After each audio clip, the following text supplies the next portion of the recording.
কবুতরটা আমি ধরে ফেললাম, কিন্তু কেন ধরলাম এটা একটু পরে বুঝতে পারবেন। তো আসলে এই কবুতরের পিছনে আপনার দুইটা পাখ হলো মিসমার্ক, মানে সাদা, যেটাকে ফাটা বলে। তো এই কবুতরের জোড়াটা আমি যখন হাট থেকে কিনি, দুইটা পাখ উঠায়া তারপরে হাটে আনা হয়েছিল। তারপর আমি আসলে এত চেক করি নাই, আমি ভাবছি যে কালো পাখি হয়তো ছিল। তো ওই দুইটা এখন আমার এখানে ডিম পারছে, ডিম পারার পরে দেখলাম তো সাদা উঠতেছে, তো ফাটা আর কি, যেটা বলে মিসমার্ক। তো আমি ভাবলাম যে এই দুইটা আমি কেটে দিই, সামনে থেকে কেটে দেই, আপনার 4 ভাগের 3 ভাগ কেটে দেই, তারপরে কবুতরটা সুন্দর দেখা যাবে, কালো, পুরো কালো দেখা যাবে।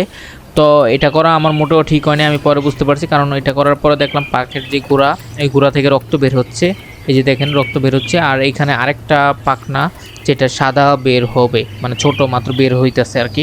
তো আপনারা কেউ এটা করতে যাবেন না, কারণ এতে কবুতরও কষ্ট পাবে। আমিও বুঝতে পারিনি, আমি অনেক আফসোস করছি, এটা ঠিক করা ঠিক হয় নাই। তো এই কবুতরটা আপনার ডিম পেরেছে প্রায় 1 সপ্তাহ হয়ে যাবে ডিমে বসা, নরটা ডিমে বসা, আর এটা হলো মাদি কবুতরটা।